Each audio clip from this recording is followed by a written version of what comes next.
ஹalleluya good morning. இன்னொரு அனுதின தியானத்துக்கு ஆயத்தமா இருக்கிறீங்களா? வாங்க ஒரு சிறிய ஜெபம் செய்வோம். பரிசுத்தரே, அன்புள்ள தகப்பனே,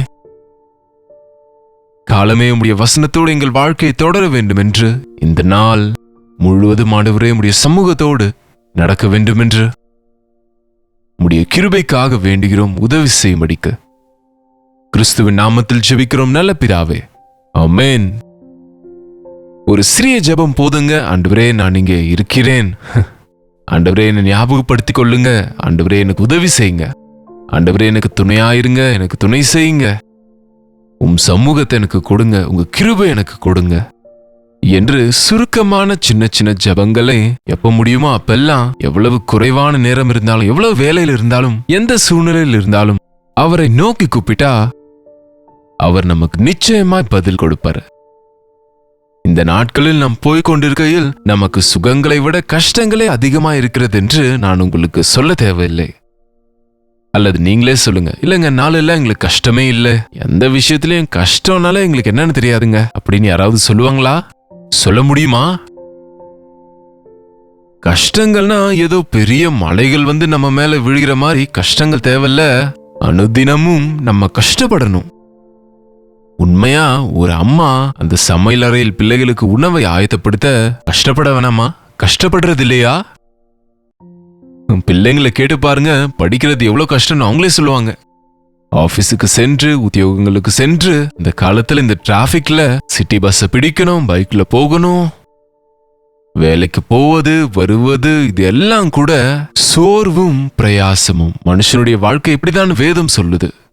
ஆனா சில முறை நம்ம நினைச்சு பார்க்காமலேயே விபரீதமான கஷ்டங்களை நம்ம எதிர்கொள்ள வேண்டியிருக்கும். எதிர்பார்க்காத கஷ்டங்கள், சோதனை மேல சோதனை, போராட்டம் மேல போராட்டம். அந்த காலத்தில் பழமொழி சொல்லுவாங்க, பட்ட காலிலேயே படுமாம் திரும்பவும். பாருங்க, ஏற்கனவே அவனுக்கு காலில் அடிபட்டு அவனால நடக்க முடியாம எதுவும் செய்ய முடியாம இருக்கும்போது அதே காலில் திரும்ப அடிபட்டா என்ன செய்ய முடியும் பாருங்க. இந்த பழமொழிகளை யாரும் இன்றைக்கு பயன்படுத்துறது இல்லை. ஆனா அந்த ஒரு வார்த்தையில அநேக அர்த்தங்களை நம்ம கற்றுக்கொள்ள முடியுங்க. சில முறை நம்ம கேட்க முடியாத செய்திகளை கேட்க வேண்டியதாக இருக்கும். நியூஸ் கேட்கும்போது யார் யாரை குறித்தோ கேட்கிறோம். ஆனால் ஒரு நாள் நம் பிள்ளைகளை குறித்தோ, நம் கணவரை குறித்தோ, நம் வீட்டாரை குறித்தோ கேட்கும்போது எவ்வளவு பயங்கரமா இருக்கும்ல. அப்படிப்பட்ட அனுபவங்கள் சிலது எனக்கு இருக்கு. தாங்க முடியாத அந்த வலி, அந்த வேதனை, அந்த பாடு, அந்த சோதனை, எனக்கா இப்படி, என் வீட்டாருக்கா இப்படி, என் வாழ்க்கையில இப்படியா? அப்படிப்பட்ட நேரத்தில் கலங்கி விடுவாங்க அநேகர், சோர்ந்து போவாங்க அநேகர், ரொம்ப மோசமாக ரியாக்ட் ஆகும். ஆனா அதுக்கு பதிலாக நம்ம என்ன செய்த நல்லதுன்றீங்க? உங்களுக்கு தெரியும்ல, தேவனை நோக்கி கூப்பிடணும். 107ஆம் சங்கீதத்தை உங்களால எத்தனை முறை முடிஞ்சா அத்தனை முறை வாசிங்க. அதுல உங்களுக்கு எவ்வளவு பெரிய அர்த்தம் கிடைக்குமோ, எவ்வளவு ஆறுதல் கிடைக்குமோ நீங்களே கவனிக்க முடியும். 107ஆம் சங்கீதம் 6ஆம் வசனத்தில், அவர்கள் ஆபத்திலே கர்த்தரை நோக்கி கூப்பிட்டார்கள், அவர் அவர்கள் இக்கட்டுகளிலிருந்து அவர்களை விடுவித்தார். அவர்கள் ஆபத்து காலத்தில் கர்த்தரை நோக்கி கூப்பிட்டார்கள், அவர்கள் இக்கட்டிலிருந்து அவர்களை விடுவித்தார். அவர்கள் கஷ்ட காலத்தில் கர்த்தரை நோக்கி கூப்பிட்டார்கள், அவர்கள் இக்கட்டில் இருந்து அவர்களை விடுவித்தார். எவ்வளவு பெரிய தேவன் நம் தேவன்! என்னை நோக்கி கூப்பிடு, நான் விடுவிப்பேன் என்றவர். நம் கஷ்ட காலங்கள், அது எப்படிப்பட்ட கஷ்டமா இருந்தாலும், மனதிற்குள்ளேயே அநேகர் சோர்ந்து போகிறோம். பொருளாதார விதத்தில் எத்தனையோ நெருக்கடிக்குள்ளாகிறோம். உடல் ரீதியான வியாதிகள் மனுஷனை ஒரு வழியாக்கி விடுதில்ல. ஐயோ, சில முறை நாங்க உபவாச கூட்டங்களில் எங்களுக்கு வர ஜெப விண்ணப்பங்கள் எல்லாம் சபையார் எல்லாருக்கும் கொடுத்து ஜெபிக்க சொல்லி, அதன் பிறகு அவங்க பிரேயர் செய்த அந்த பேப்பர்ஸில் இருக்கிற முக்கியமான பாரங்கள் அதை சொல்லுங்க, எல்லாரும் சேர்ந்து ஜெபிக்கலாம் என்னும்போது சில விஷயங்கள், வியாதிகள் விஷயம் முக்கியமா கவனிச்சா பயங்கரங்க. ஸ்ட்ரோக் வந்துருச்சு, கேன்சர் வந்துருச்சு, கிட்னிஸ் ஃபெயில் ஆயிடுச்சு, பிளட் கேன்சர் வந்துருச்சு. இந்த மாதிரி எத்தனைங்க திடீரென்று பயங்கரமான வியாதிகளுக்குள்ளாகும் போது அவங்க தாங்க முடியாத வேதனை, உடல்லையும் வேதனை, மன ரீதியான வேதனை, வீட்டாருக்கும் வேதனை. இன்றைக்கு ஒரு நோய் வந்துச்சுன்னா பணம் வேணும் இல்லைங்க, ஹாஸ்பிட்டல் போக லட்சக்கணக்கில் செலவாகுது. இத்தனை கஷ்டங்களில் ஒரு மனுஷன் என்ன செய்ய வேண்டுமோ தெரியாமல் அவங்க காலையும் இவங்க காலையும் பிடிக்க முயற்சிக்கிறோமே தவிர, ஆண்டவரின் பாதத்தண்டைக்கு வந்தா, ஆண்டவரை நோக்கி ஜெபித்தா அவர் நமக்கு உதவி செய்வார். ஒரு முறை 19ஆம் வசனமும் வாசிக்கிறேன், கேளுங்க. தங்கள் ஆபத்திலே கர்த்தரை நோக்கி கூப்பிடுகிறார்கள், அவர்கள் இக்கட்டுகளுக்கு அவர்களை நீங்களாக்கி ரட்சிக்கிறார். அவர் தமது வசனத்தை அனுப்பி அவர்களை குணமாக்குகிறார். அவர் பணத்தை அனுப்பி அல்ல, மருத்துவரை அனுப்பியும் இல்லை, அவர் தமது வசனத்தை அனுப்பி அவர்களை குணமாக்குகிறார். தேவனுடைய வசனம் ஒரு தைலத்தை போன்றதுங்க. தேவனுடைய வசனம் நம்மை தேற்றுகிறது. அவர் இரத்தத்தின் மேல் விசுவாசம் வைத்தால் நமக்கு சுகம் உண்டாயிருக்கு. இயேசு கிறிஸ்துவின் நாமத்தில் நமக்கு சுகம் உண்டு, விடுதலை இருக்கிறது, ஆரோக்கியம் இருக்கிறது. நான் உனக்கு ஆரோக்கியத்தை வரப்பண்ணுவேன் என்ற வாக்குத்தத்தத்தை பிடித்து தேவ சமூகத்திலே ஜெபிங்க. நான் என்னுடைய வசனத்தை அனுப்பி அவர்களை குணமாக்குவேன். அவர் அவர்கள் விழுந்த குழிகளில் நின்று அவர்களை விடுவிப்பார். அவர்கள் விழுந்த பள்ளங்களில், பள்ளத்துல விழுந்துட்டோம்னு சொன்னா, எங்க சென்னையில சொல்லுவாங்க, சில விசுவாசிகள் வந்து, அண்ணா நான் கடன்ல மூழ்கிட்டேன் அண்ணா, கடன்ல விழுந்துட்டேன் அண்ணா, ஐயோ மூழ்கி போயிட்டாங்களாம் அப்படின்னா சுற்றி தலைக்கு மேல கடன்.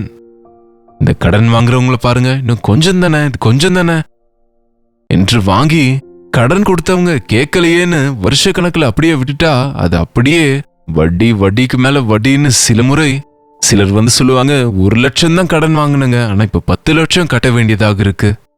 அப்படின்னா எப்படி அதை தீர்ப்பாங்க? உன்னுடைய வருமானம் என்ன? சம்பளம் 50,000 கூட இல்ல, எப்படி கட்டுவ 10 லட்சத்தை? இப்படி கடன்களில் விழுந்துவிட்டு எங்கும் வழி தெரியாமல் எத்தனையோ பேர் நொந்து போகிறாங்க. பலவிதமான நோய்களில் சோர்ந்து போகிறாங்க. குடும்ப பிரச்சனைகள், கணவன் மனைவியிடையே இழுத்து இழுத்து சின்ன சின்ன பிரச்சனைகள் பெரிதாகி தெரு வரைக்கும், கோர்ட்டு வரைக்கும் வந்து வருஷ கணக்கில் ஒன்றாக இருந்தாலும் ஒரு மனம் இல்லாமல் உன்னை ஏன் திருமணம் செய்து கொண்டேன் என்பது போல இன்றைக்கு இருக்கிறாங்க. இஷ்டப்பட்டு தான் திருமணம் செய்யறாங்க, காதலித்து திருமணம் என்கிறாங்க, வீட்டில் எல்லாரும் ஒத்துக்கொண்டாங்க என்றாங்க, எல்லாம் பார்த்துதான் செய்தோம் என்றாங்க. கடைசியில திருமணமானதும் சில மாதங்கள்ல, சில நாட்களில், சில வருஷங்கள் ஆனாலும் கூட எங்களுக்கு ஒன்னஸ் இல்லை என்று சொல்லுகிறாங்க. எஸ், ஒரு படுகுழி. திருமணம் ஒரு கப்பல் பிரயாணம் என்பாங்க பெரியவங்க. குடும்பம் நீந்தி கொண்டே போகணுங்க. அப்படியே கடல்ல இருக்கிறவன் வாழணும்னா நீந்தணும். கடல்ல இருக்கிறவங்க சும்மாவே இருந்தா மூழ்கி போயிடுவாங்க. குடும்பத்தை நடத்த வேண்டும் அப்படின்னா ஞானத்தின்படி குடும்பம் செய்யணும். மனைவி பலவீனமான பாத்திரம் என்று அறிந்து புருஷரே ஞானத்தினாலே குடும்பத்தை நடத்துங்கள் என்று வேதம் சொல்லுகிறது. மனைவியை அசட்டை பண்ணக்கூடாதுன்னு சொல்லுது வேதம். புத்தியுள்ள ஸ்திரீ தன் வீட்டை கட்டுகிறாள், புத்தி இல்லாத ஸ்திரீ தன் சொந்த கைகளால் வீட்டை இடித்து போடுகிறாள் என்று பார்க்கிறோம். தேவனுடைய வசனத்திலிருந்து நமக்கு ஞான உதயம் பிறக்கிறதுங்க. தேவனுக்கு, நம்ம தேவனுடைய வசனத்துக்கு முதலிடம் கொடுத்தா நமக்கு அது ஞானத்தை உண்டாக்கும். உங்க ஆபத்து காலத்தில் தேவன் தம்முடைய வசனத்தை அனுப்பி குணமாக்குவாரு, உங்களுக்கு ஞானத்தை கொடுக்கிறாரு. இக்கட்டுகளிலிருந்து அவர் விடுவிக்கிறார். அவர்கள் விழுந்த குழி நின்று அவர்கள் அழிவு நின்று தப்புவிக்கிறார். அவர்கள் கர்த்தரை அவருடைய கிருபை நிமித்தமும் மனுபுத்திரருக்கு அவர் செய்கிற அதிசயங்களை நிமித்தமும் துதித்து ஸ்தோத்திர பலிகளை செலுத்துவார்கள். அவர் கிருபை நிமித்தமும் அவர் செய்த அதிசய காரியங்கள் நிமித்தமும் நாம தேவனுக்கு துதி செலுத்தணும். அநேக முறை நாம ஆண்டவர் நம்மை விடுவித்த பின்பு, கர்த்தருடைய வேதம் சொல்லுது, ஆபத்து காலத்தில் என்னை நோக்கி கூப்பிடு, நான் உன்னை விடுவிப்பேன், நீ என்னை மகிமைப்படுத்துவாய். நாம் அநேக முறை ஆபத்து காலத்தில் கர்த்தரை நோக்கி கூப்பிடுகிறோம், விடுவிக்கப்படுகிறோம். ஆமாவா இல்லையா சொல்லுங்க? உங்க வாழ்க்கையில எத்தனை முறை உங்கள் ஜெபங்களுக்கு தேவன் பதில் கொடுத்தாரு? எங்கள் பிரச்சனையிலிருந்து நாங்கள் வெளியே வந்துவிட்டோம், நாங்கள் ஆசீர்வதிக்கப்பட்டோம், மன்னிக்கப்பட்டோம், அல்லது கர்ப்பக்கனியை பெற்றுக்கொண்டோம், வேலை கிடைத்தது அல்லது குணமானோம் என்று எங்களுக்கே பிரைஸ் ரிப்போர்ட்ஸ் வருங்க. அப்போ எத்தனை பேர் தேவனுக்கு துதியை செலுத்துறாங்க? தேவன் செய்த நன்மைகளின் நிமித்தம் எத்தனை பேர் ஸ்தோத்திர பலியை செலுத்துகிறோம்? எத்தனை பேர் அந்த விஷயத்தை நினைவுல வச்சிருக்கோம்? எத்தனை பேர் அந்த விஷயத்தை மற்றவங்களுக்கு அவர்கள் விசுவாசம் பெருகும்படிக்கு பகிர்ந்து கொள்கிறோம்? தேவனுக்கு துதிய ஸ்தோத்திர பலியை செலுத்துவதுனா ஒரு காணிக்கையை கொடுத்துட்டு போயிடுறது இல்லைங்க. தேவன் மரண படுக்கையிலிருந்து உங்களை எழுப்பின போது, தப்புவித்த போது, ரட்சித்த போது, சுகப்படுத்திய போது நீங்க தேவனுக்கு கொடுக்கிற காணிக்கை என்ன நினைச்சீங்க? உங்க வாழ்க்கையை ஆண்டவருக்கு கொடுக்கணும். நீங்க தேவனுடைய சொத்தாக வாழணும். நான் எப்பயோ மறிக்க வேண்டியவன், வாழ்கிறது அவராலே, ஆகவே அவருக்காக வாழணும் என்கிற ஆசை நமக்கு வரணும்.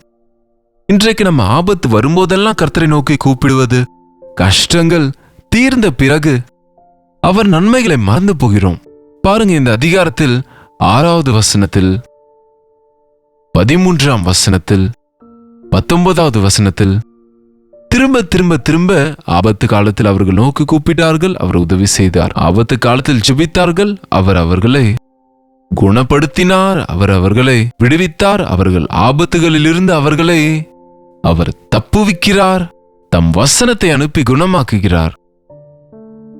அவருக்கு மன்னிப்பது, நேசிப்பது தவிர சிட்சிக்கிறது தெரியாதுங்க. ஆகவேதான் நம்ம தேவனுடைய அன்பை அலட்சியப்படுத்துகிறோம். அனுதினமும் உங்க கஷ்ட காலங்களில் தேவன் உங்களுக்கு உதவி செய்கிறார் என்று அறியும் போது அனுதினமும் நீங்க தேவனை துதிப்பதை கற்றுக்கொள்ள வேண்டும். அவர்கள் ஸ்தோத்திர பலிகளை செலுத்துவார்களாக, ஆனந்த சத்தத்தோட அவருடைய கிரியைகளை விவரிப்பார்களாக. தேவன் செய்த அதிசய காரியங்களை, ஸ்தோத்தரிக்கப்பட தகுதியான காரியங்களை பிள்ளைகளின் பிள்ளைகளுக்கும் அவர்களுக்கு அதை அறிவிக்க வேண்டும் என்று தேவனுடைய வசனம் சொல்கிறது. நம் வீட்டில் இருக்கிற ஒரு கத்தி பயன்படப்பட அது கூராக இருக்கும். பயன்படுத்தாம அப்படி இருந்தா அது வீணா போயிடுங்க.